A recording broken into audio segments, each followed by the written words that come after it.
I'm Alicia Rodriguez. I'm originally from Mexico.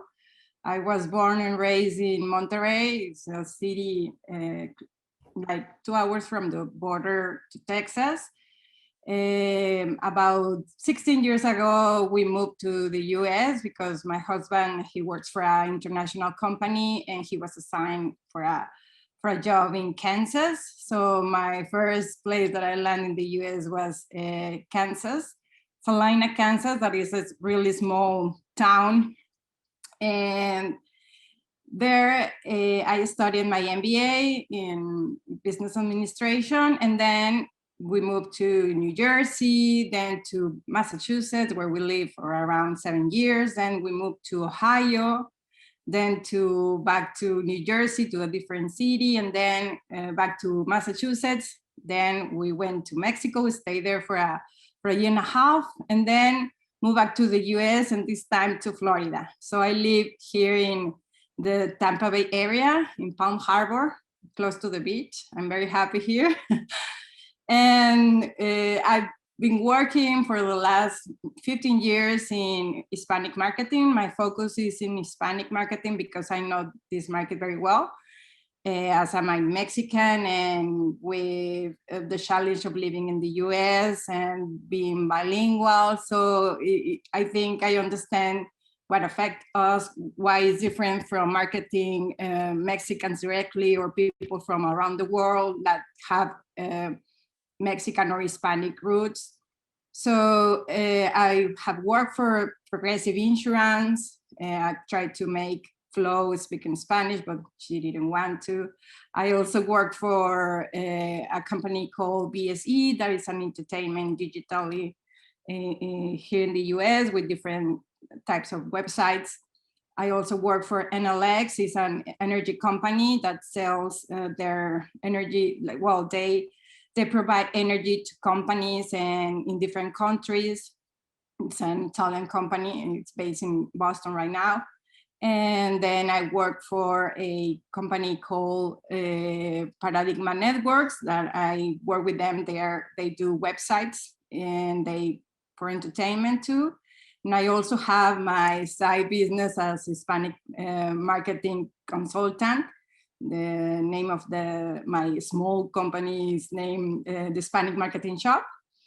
And right now I'm also working for UTEL, and it's very interesting how we can help people grow professionally by providing them programs in Spanish and that they can use to grow in their professional path. So probably a lot of Hispanics move to the US and they don't have finished their bachelor degree or master's degree. So in order to get the next step in their companies, they need to have an MBA or have a bachelor degree. So we provide this to the Hispanic population here in the US and all around the world. And this week, we're going to be talking about the digital marketing. Basically, we were going to try to explain you how you can reach any goal that you want to by doing a project based in digital tools that you can find. And it's going to be for a week from Monday to Friday from 11 to 12 p.m. 60 minutes daily. It's gonna be two facilitators. So it's gonna be the first day, we're gonna be talking about project design and creative thinking. Elias is gonna be talking about project design, and I'm gonna be talking about creative thinking.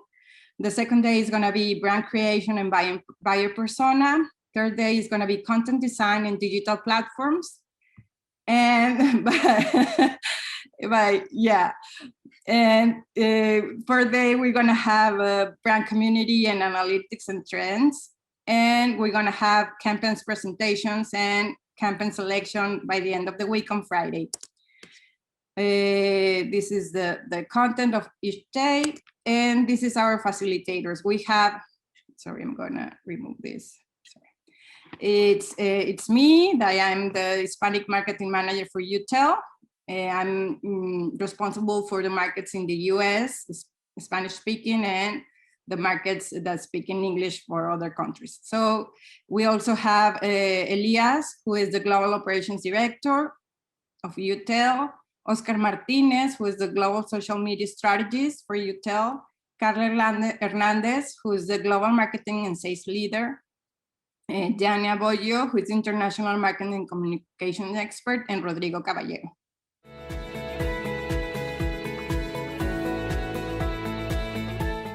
All right, like I was saying, I'm very excited to be here today, meeting with you all from all over the world.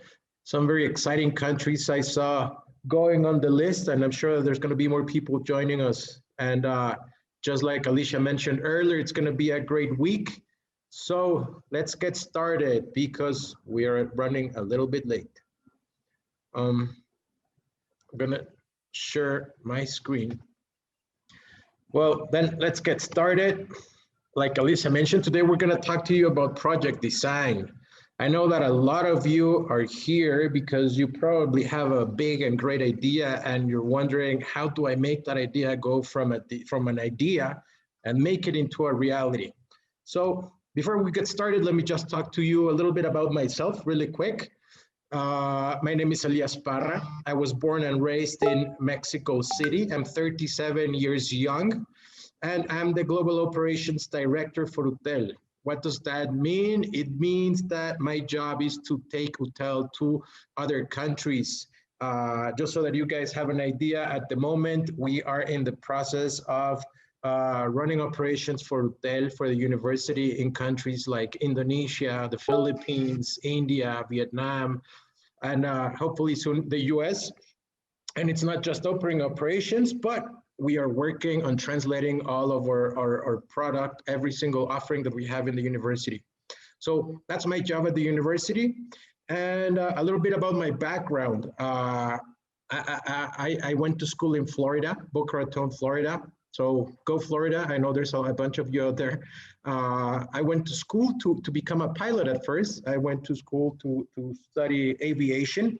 And along the way, I realized that I wanted to do something else with my life. So I decided to do my MBA at the same university. Okay, I've been working in the edtech industry for over 16 years with various roles, whether it's marketing, sales, operations, product development, and many more. Okay, what are my passions? I love sports. I love going I love watching live sports. I love photography, something that I was raised with when I went to high school. And I also love animals and traveling. And there in the picture, you can see my wife, two of my dogs, and obviously my cat. Hope you like animals just as much as I do. So let's get into the subject. All right, project design, what it really is and what it really means. Sometimes we question or we ask ourselves, how did people do that? How can people get to do that? I'm going to give you an example. Jeff Bezos and Richard Branson recently, they managed to go to space without being a member of NASA. That's just amazing. How did they do that? Well, that did not just happen from one day to the other. There was a lot of thinking. There was a lot of designing behind it. All right. Please make sure that you have a paper, or if you're on a computer, make sure that you have a place to write. Remember, the idea behind this summer camp is for you to develop your ideas and for you to create and leave these sessions with an idea for you to create and for you to make it a reality. Okay. Anyway, what is project design? Well, project design, it's the earliest phase that you will face in any project. Okay, you need to make sure that you let your ideas flow while you're writing a project design. This is the phase of the project where you're going to write down every single idea that you have, whether it's a website, whether it's a service, whether it's a robot, whether it's an airplane, it doesn't matter. Every single idea that you have to write it down. Why? Many cases we forget, or sometimes one of those ideas needs a little bit more development. So a lot of things need to be written down, okay? The more you write down, the better. And this is something that you have to do continuously throughout your project. Why?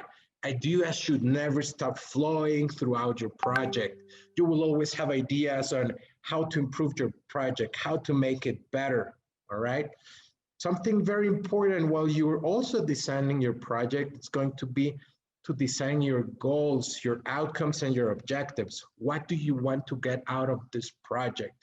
What would you like to be the final outcome? Is it a product? Is it a service? Is it a design? There are many things that you can develop, okay? So it's important for you to get this in mind from minute one that you start working, right? So today I'm gonna show you 4 simple steps. I mean, we say it's simple. In reality, it's work, it's hard work, but on how to go from an idea and making it into an action. How do I translate that idea and make it into a project that I can actually manage, that I can actually make a reality, okay? So going back to what's project design, my first step is capture your ideas. See, this is the second time I tell you this, so I hope that you're already writing down the ideas that you have for the project that you're going to be developing this week, okay? It doesn't matter where you write them down. You can write them down on paper. You can write them down on a Post-it note. There are many places where you can actually write down all your ideas. Now, on your screen, on the right-hand side of your screen, you can also see 3 apps. These are 3 apps that I use. 2 of them I use more than the others. One is called Miro. Miro will help you to develop this type of dashboards where you can actually write down your ideas and have Post-its. Rodrigo is sharing with you right now a link that it's gonna take you to a dashboard on Miro that I created specially for the class, where you will see more or less what we talk about when we create ideas, all right? The other app that I use, it's Trello. I use Trello on my everyday duties. Trello helps me write down my ideas, keep a control of the tasks that I have to do every day, that I have to develop every week, what's urgent, what can wait, and also to see and identify the different activities of where am I getting stuck? Why can't I move forward, okay? So get those ideas down, because we're going to be developing them throughout the week, okay? Whoa, I'm starting to see that a lot of you are starting to join my Trello and my Miro projects, which is great, okay? This is very important. What do I do after I write down my ideas? Just gonna give you an example. I already wrote down that I need a website. I wrote down that I need a logo. I wrote down that I need I don't know, maybe resources. It could be money, or it could be a friend of yours that can help you with something that they know how to do and you still don't know how to do it. Those are resources as well, okay? What do we mean by prioritize your project? Make sure that you identify within your project what are the critical aspects. What do we mean by critical? A critical aspect is when we cannot move forward unless we carry out this task, okay? So for example, what would have been a critical project, for example, for Jeff Bezos and Richard Branson to go to space? I'm gonna think of one, maybe design a rocket, maybe design a spaceship. I would think that would have been the most critical aspect probably, right? How are we gonna get there? Okay, and then from there you can continue moving forward by assigning a priority level to every single aspect of your project. What's critical, what's important, and what's desirable, but it's not it's not necessary to have. It's nice to have, but it's not necessarily for you to have and carry out that project. All right, so remember that. Have your ideas written down. The second one is prioritize your project, which is really important, all right? Now, the third step is write down your actions and your steps. Do a plan for your project, okay? This is crucial. If you don't have a plan for your project, it's gonna be really hard for you to follow up on your project. how are you going to identify whether you have achieved or how far are you along your project? Okay. Here on my slide, you can see, for example, how this is what we call a Gantt chart. All right. So we have step one. What is it that we have to do on the first week? On step two, we're designing the project. We're already on week two. And then on week three, you can see that for this campaign, they're designing the concept. On week four, we're going to design the bit that we're going to do for our different ads. On week five, we're going to design the concept of such ads. And then on week six, we're going to do a sales presentation or a proposal to the different stakeholders in the project, and so on and so forth. All right. It's important that on every step of your project, on the planning phase of your project, you take care of details. What are those steps that we need to make sure that we carry out? What cannot happen unless something else happens, meaning what of all of these activities are critical. The planning of your project will allow you to follow up on what you're developing, and will also allow you to have an idea of where you stand on your timeline. Are you where you would like to be on your project? Are you going too slow? Are things that you need to change?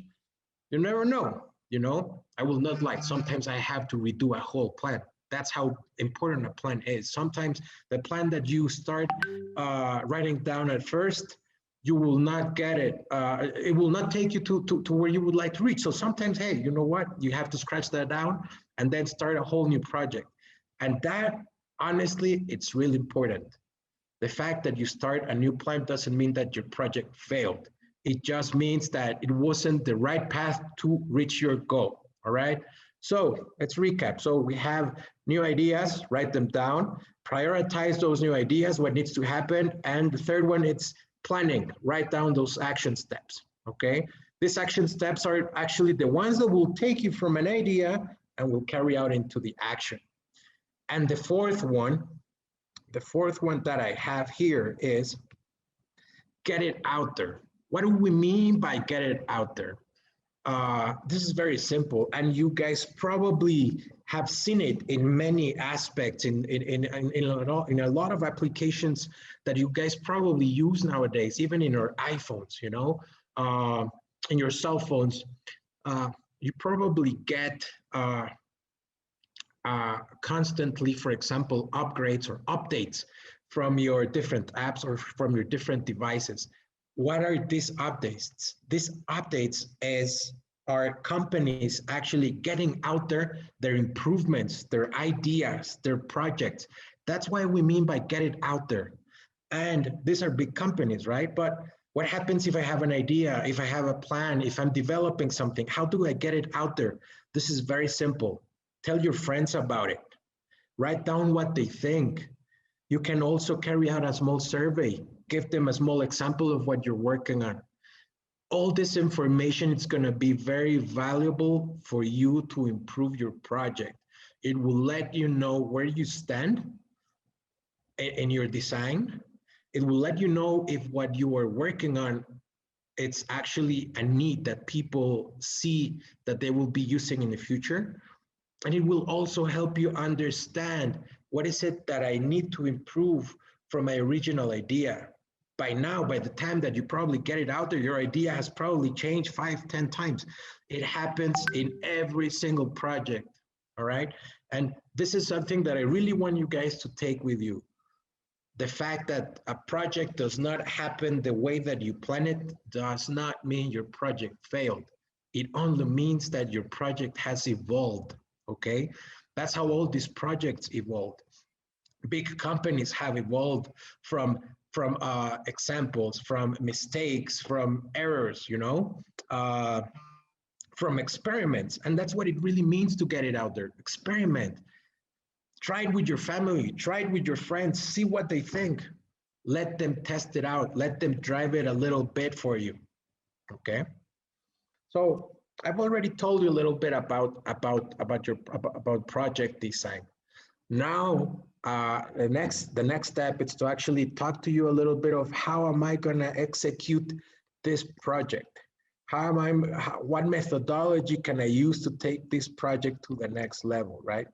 And that is something that we're going to be covering on the next section. But before I go there, I would like you guys to write down on the chat window, what's that idea that you have in mind? I would like to have an idea of what am I going to be seeing towards the end of the week. So I don't know if you guys can write if you can write down what your project or what your idea is, what do you have in mind, or even tell me, why did you decide to take on this course? Why did you decide to take on this summer camp?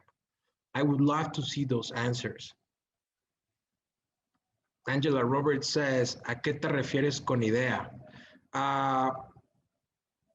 What do I refer to with an idea? I refer to what's in your imagination that you've seen or that you think that you would like to create.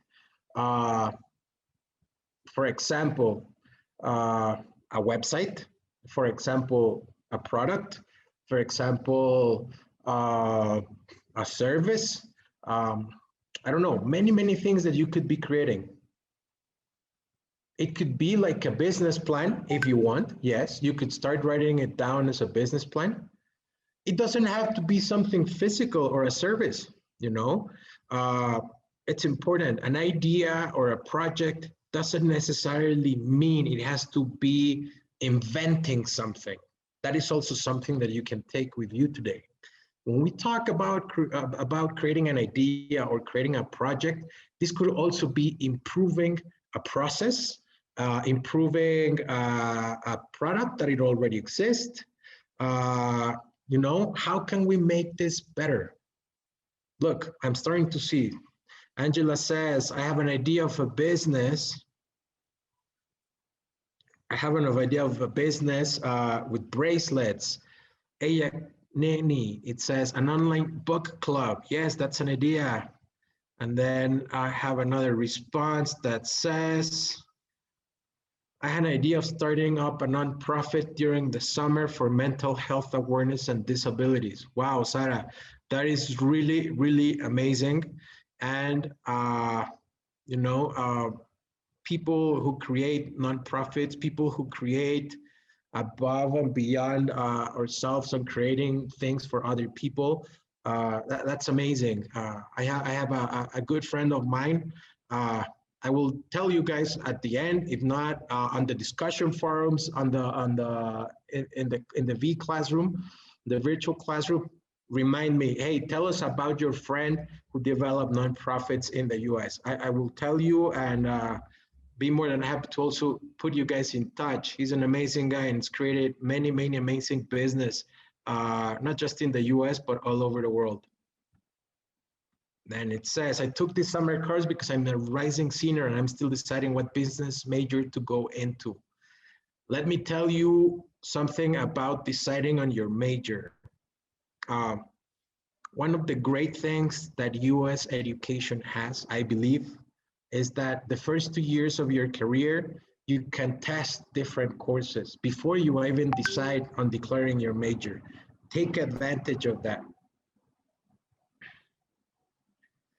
When do I get a link for UTEL site? Don't worry, you will get that on your email. Sarah wants to create a site that helps people adapt to online education. That would be very useful nowadays, Sarah, especially mainly if they were going to traditional schools. That nowadays, Sarah, let me tell you, it's an amazing business because there are a lot of schools nowadays that due to COVID and the pandemic have the need of actually going to online education. And honestly, online education to develop, it's not something easy. All right, well, lots of ideas. Now, once again, these are some of the apps that I use. We have Trello, which is great for notes and following up. I will show you my board in a minute. We have also Miro. We have Project, which is from Microsoft Office. It's a great tool, a little bit more complex than the other two. We have Monday.com, which is very similar to Project. And we have Asana, which is also a great tool. A lot of these tools, what they do, it's they keep me on track. They make sure that I'm delivering everything that I do. Now, let's talk a little bit about a methodology, okay? A framework that you can use when you develop your ideas. Right now, you're probably looking at a rugby photo, right? What does Scrum have to do with rugby? What does project design have to do with rugby? Well, I asked myself the same question several years ago, but the reality is that Scrum, it's an agile methodology, which is a way of working. So what does Scrum have to do with rugby at all? Well, this is really interesting. Rugby was invented uh, by one day in an English field while playing football or soccer, as most of you might know it. Someone decided to pick up a ball and run with the ball and started passing it backwards. What this created was a way of a relay, you know, someone will sprint forward and then will pass the ball backwards. This person will sprint forward and move the ball backwards. Uh, that's a good relationship that the word Scrum has with the methodology. Why? Well, Scrum is a framework that it's being used lately for software development, okay, mainly, but it's also been applied to services and the delivery and creation of other products. Uh, Scrum in reality can address complex adaptive problems in order to create products of a high possible value, okay? In a nutshell, what it really means is that what's really Scrum is doing is um, they are all these players that you see on the right hand side, they're all pushing towards the same direction. And the same happens with the team on the opposite. So they're all pushing on the same direction. And that's what Scrum really is. You also see a guy in the middle with the ball, and on the right-hand side, you see another guy just staring at this guy. We could call this the Scrum Masters, which is just the same as a team leader. These are the people who will lead the team and letting them know what needs to be done. In the case of a rugby player, it will let them know on what direction they need to push the scrum. All right. So, like I was saying, in a nutshell, Scrum requires a master or a team leader. All right, to foster an environment with the following characteristics. The team leader in this case, or the product owner, or the Scrum Master, as we call it in this methodology, or in this framework, will turn a problem into a product backlog. What do we mean by a backlog? It will turn it into an activity that needs to be developed by the team, okay? The selection of this work or of this backlog will eventually turn into a sprint where various team members will be involved in developing of such work. Normally sprints are done in a period of a week or 2 weeks. One great thing about Scrum and Agile methodologies is that they will always let you know how fast you're moving along your project, because you will see improvements every week, every 2 weeks. You won't have to wait until you have the whole project. You will be able to see how the project is assembled, okay? So Scrum Master gives a task, the team works on it for a week or two. What happens at the end of those 2 weeks? Well, the team will get together, they will do a sprint meeting, and they will share this with the stakeholders. They will share what they've developed. Remember what I told you earlier about project design, about getting it out there? Well, the Scrum team will get it out there for stakeholders to look at, to evaluate, and to see if there are improvements to be made. If everything sets up right, then this will be sent out to production, all right?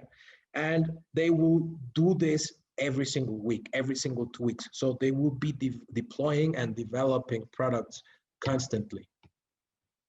Now, here's a small video that I want you to see. Let me know Lo único que le diría a otros if the sound is okay for you there. Monte.com ahora mismo. Monte.com es la... Software is transforming the world.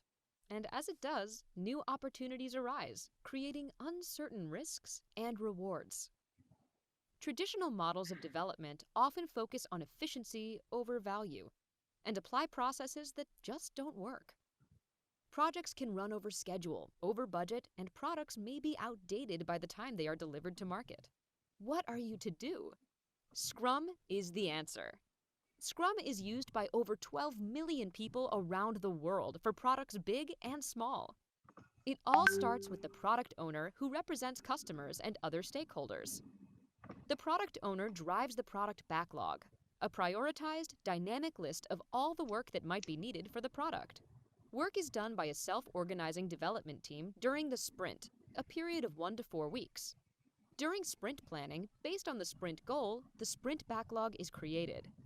With a definition of done in place, the development team works together to deliver value. Once a day, the development team meets for 15 minutes for the daily scrum to inspect and adapt their progress toward the sprint goal, and to surface dependencies or impediments. So who makes sure that Scrum is understood and enacted? The Scrum Master. The Scrum Master is the servant leader of the Scrum team and helps everyone understand Scrum theory, practices, and rules. As the team works towards the sprint goal, the increment grows iteratively, allowing the team to inspect and adapt empirically based on progress. To improve transparency, the increment can be released continuously during the sprint. At the end of the sprint, the Scrum team invites the stakeholders to the sprint review, where they collectively inspect the results. After the sprint review, the Scrum team runs a sprint retrospective, where they evaluate how they worked and build a plan for how to improve. Scrum provides an empirical foundation for teams, enabling them to deliver more frequently, with higher value and better outcomes to customers. Get higher value from your teams and make your customers happy. Visit scrum.org, the home of Scrum, to begin your journey. All right. So that was a very simple way of describing Scrum. Rodrigo can share with you guys this link that we just saw on the presentation, which is scrum.org, and there you can get a lot of info on what Scrum really is, what people are doing with Scrum, what companies are doing with Scrum, and how you can get involved and apply Scrum in your project. Okay. Now, this is an example of companies that are using Scrum nowadays. You have Spotify, you have Google, you have Apple, you have Adobe, you have Ferrari, you have Electronic Arts or EA Sports, and you have Amazon. A lot of these companies use Scrum nowadays in order to develop and improve their products and work even faster. A lot of these tech companies have seen themselves benefited by Scrum, and they can see fast-moving environments that continue reaching to a lot of customers around the world, all right? And there you can even see Ferrari. How does Ferrari use Scrum? Well, they use Scrum in the supply chain management, how they assemble their cars, how they work in engineering, how an engineering is involved with a single team instead of being involved throughout the whole project. They've been given different and specialized tasks, okay? Now, before we go, I wanted to show you a little bit about Miro. Okay, so I'm gonna go really quick to my board so that you guys understand when I say about writing down ideas, you know. Here I wrote down several ideas, you know, what do I wanna do? I wanna create a service, I will need a logo, I will need to develop a product, I will probably need a website, I might need money, don't know how much, but I need money. Eventually, I would love to develop an e-commerce, you know, and obviously I would like to develop a software for teachers to use their social networks. These are just some ideas that I wrote down. This is something that I do sometimes with Miro. We write down ideas, doesn't matter what it is. There's not a bad or a wrong idea. You can use this type of tools to keep track of your ideas and also see how they develop along time. Okay, this is really, really important, writing down your ideas. And you can see this is just a post-it block where you can write a bunch of ideas. You know, here, for example, someone mentioned that they would like to do a nonprofit. Someone wrote about health and wellness. Okay, so this is a board for you to write down your ideas, okay? A lot of ideas can be written down here. Now, What else do I have here on my presentation? Well, this is Trello, and this is how we use Scrum, at least in our everyday lives. Let me show you what my board looks like a little bit, so that you can see in real life, how do we do this, all right? So for example, I created this board especially for this session. In here, you see that there are different lines of the process and how we produce. The first one is the general information of the project. When are we looking to launch? We're looking to launch on January 21st. So remember, planning is really important. Here you can see it. Now here we use the different priorities that I also mentioned on our earlier project design slides. High priority, what's low priority, and obviously what the project really is. The project is to build emoji reactions in our 2 project overviews, okay? And like I said, matrix and goals, we need to make sure that we have these ones developed. And this is how we do it. First, we carry out a market research on what's being said about emojis and how much people use them. We obviously do a competitor research, what are our competitors doing a little bit, and then we send it what we call to the inbox, you know? The inbox are the different tasks that we need to be carrying out, the priority ones. The backlog are the ones that will happen next. So when all of these is then processed and will be developed by a team that is actually working on any of these projects, all right? And you can see how everything is moving, how everything's assigned for a different purpose. You can see here that emoji reaction and images, this one will apply to the browser. In here, the animated emoji support will apply to the mobile and the different priorities that we have, okay? Very important always to have a section of the blocked and what's causing you to pause your project, what's slowing you down. This is really important because sometimes once you get this done, you will be able to move forward even faster, okay? And here we start lining up everything that it's ready for launch, everything that will be ready for launch and to be able to be sent live. This is when we go live, this is the get it out there part, okay? So in this board, you can see pretty much every single step of the process. The first one, it's the planning, okay? And the ideas that we have, the setting up of the goals. Then we make sure that everything is sorted out right, okay? We make sure that we prioritize our steps and every single thing that we are doing and developing. And at the end, what we do is we get it out there. We develop it so that we can test it out and we can get feedback from the market, feedback from the users. That is very, very important as well. Your idea will not be tested unless you get it out there, okay? So that's my board. I believe I also shared my board with you guys on the chat window. It's made public, so you can go in there and actually look at it. On my screen here, you can see, for example, how a lot of these dates were passed due. We just set them up, but it's a great tool to use Trello to follow up on your project, okay? So that's for me. That's about project design. I hope that you guys were able to take a lot of this, that this will help you maybe with your career decisions, that will help you start a new project, and that will help you get your project launched this week as well, all right? If you guys would like to reach out to me, please, my contact information is on the screen. You can always email me, you can always look me up on Instagram, you can always look me up on LinkedIn. Please go ahead and contact me. Be more than happy to answer any of your questions.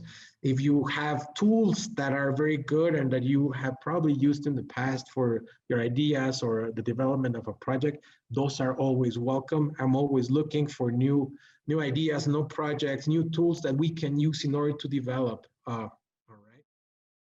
So I'm gonna be talking about creative thinking and design thinking and brand book design. So you already know about me. And creative thinking is a process that helps you things in a different way, the traditional and from a fresh perspective and different angles. So we're gonna show you a tool that you can use to think creative. Why is it important? Because even if you're like creating a business online or a traditional business or trying to to create something new this is a way that helps you and make it easier. Okay, so the content of this presentation includes what's the meaning of design thinking and 5 phases involved in the design thinking and the brand and book design. I'm going to talk about those. Design thinking, this is a 5 phases process.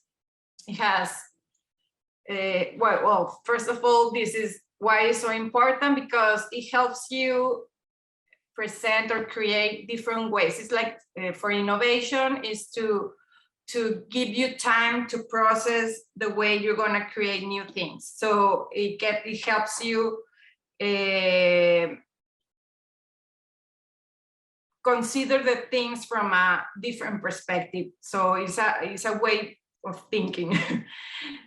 I know it sounds very confusing, but I'm going to show you how you can design or create different things using this way of thinking. Okay, so the first thing is useful because it breaks down problems of in any complex system, even if it's just business or government or social organization. You can apply it to any of those. It aims to solve a concrete human need, tackles problems that are ambiguous and difficult to define, leads to more high innovative solutions, and makes organization run faster and more efficient. So if you base your thinking in this way, it's going to be more structured and it's going to be easier for all the team or all the company to work on it. So this was created by the Hasso-Plattner Institute of Design at Stanford. And these are the 5 stages. They are not always sequential, and teams are often run them in parallel, out of order, and repeat them in an iterative fashion. So it's empathize, define, ideate, prototype, and test. So I'm gonna, so the first one, empathize, is what's your users' needs. So you have to research what are your users' needs. So you can be thinking, maybe it would be nice to have a website where I can find tips on how can I help my friends that is, in case like it has a mental issue, I can help them. So you have this, you have to research the needs that you can, that the user, well, you have to research your user needs. Here you have to step in their shoes and start thinking the way they're thinking about what they need. So empathy is crucial. The second one is define the step your user needs and problems. So this one is you have to define them. You accumulate all the information and that you had during empathize stage, and then you analyze your observations and synthesize them to define the core problems you and your team have identified.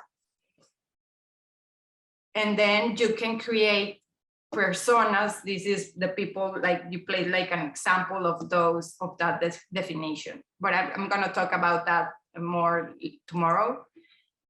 The third stage is ideate, is challenge assumptions and create ideas. And so after you define what was the problem, then you start thinking of what would be the assumptions that you're making and start listing the different ideas to help solve that issue that you are trying to answer. So now you're ready to generate ideas with all the information that you already have. So brainstorming is very useful in this stage. The fourth stage is prototype, and this one is when you start creating the solution. So you put down all the information that you already have, like what was the problem, how is affecting the user, how can I fix that for them, and with the list of solutions you start creating the options. So in case you're trying to build a new business, first you have to understand what are you trying to solve for the user, then what are the things that are important for them, what are you different options to create to help them solve those problems or the issues that they have, and then you start creating. This is an experimental phase, aims to identify the best possible solution for each problem. And this is, you start like designing and doing prototypes and investigating ideas with the information that you already have, and you can do it simply in paper. That's no problem. So the stage 5 is test. Try your solutions out. So you evaluate what you have prototyping, and then start working again. If you have like a thing that you feel that you can fix or make it better, you go back to the other stages. So you can always return to the previous stages to make further iterations, alterations, or refinements to find a rule and make alternative solutions. So you always, it's not that you have to follow all the stages one by one in order. You can always go back to the back and change and try a different thing. Overall, you should understand that these stages are different modes which contribute to the entire design project rather than sequential steps. So this means that here you want to understand what your user wants, how you can approach them to help them solve the issue that they have or the problem that they have, what's gonna be your proposition, how you're gonna you're gonna make different prototypes. So maybe you can try something different and make changes once again and again until you find the product or solution or service that you would like to go with. So in this case for the project, you have to start thinking what do you wanna solve for the user. Sometimes you have like an idea because you have a problem you want to solve for yourself. So probably you like to I don't know, you like to cook, but you don't have a specific tool to make something, and you think, oh, maybe if this spoon will be in different shape, maybe it could help me do the things that I want to do easier. So I have this problem. So now what would be the options? Okay, make a list of the different, maybe it could be made of plastic or metal, etc. So for the project, in this case, you can start thinking creatively, make a different first. What are the problems that you want to solve for the user? Who is going to be the user? In this case, what are you solving? In this case, if you're the person, maybe you'll be thinking, oh, for a young man or young woman who is having troubles, like if it's a mental health issue or something, you make it very specific. Then you start making a list of how you can approach that, and then start, okay, maybe I can design this website when they have a problem, they can reach a psychologist at any time, 24/7 from their phone or whenever they have an issue, they can talk to someone. So you can start like giving different options of how you can offer this, that you think is a solution for that, and then you'll go from there. This section is about brand book and design. So when you start a business, you have to decide what will be the style and brand that you want to transmit. So in this case, for your project, I would like you to think about how do you want to show your products or services, or so this is another step forward in order to create a digital business or traditional business, but you always need something maybe not this specific, but you have to have the sense of it. So a brand book or brand style guide is a document that sets specific guidelines for perpetuating brand identity and in all the internal and external communications. What this means is everyone's that make a communication through the company or outside the company, they follow these rules or guidelines in order to make it consistent. So we have to make rules about how to use the logo, the use of color, etc. Why? Because the people can recognize your brand, it will be consistent messaging, style and visual. It looks better, feels better, it builds trust. It makes you look professional. And everyone in the company should be following all the rules and guidelines that are set in this brand style guide. What are the key elements of the brand book? It's about visual guidelines and communication guidelines. Usually the big companies, they have this very clear. There is a specific person that works on just trying to keep all the information and all the brand and constant and uniform. So all of these companies, they have a brand book. In the about section, this is about the mission, values, and target audience. So everyone who it's new to the company, they will understand what are those and where the company is trying to do for the people and what's the value they are offering to the people.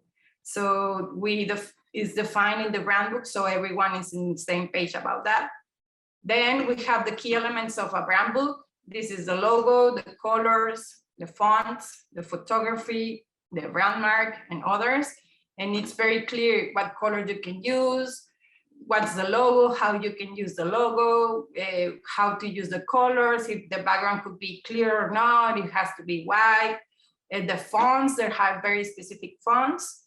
And also the photography usually has this style that you need to follow, and the brand mark, where to use it, etc. And then the third part of the key elements of a brand book is the communication guidelines. So we have a way to communicate, in this case, like what's the official language, if we're going to be using English or Spanish, what will be the style, if it's going to be technical or not technical, the tone of voice, if it's going to be professional, emotional, everyone, whoever is creating content for the company, they will know what type of tone to use. If it's going to be for social media, what will be the type, the posting times, the email, what will be the structure, the signature, the tone, the readability and grammar. So all these, everyone has to follow for the companies. Whoever is creating content, even for the website, for their products, for instructions, for social media, emails, etc., they need to follow all these guidelines.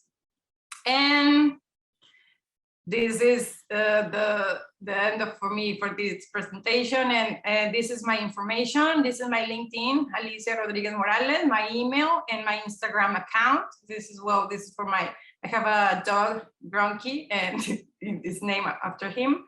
Thank you.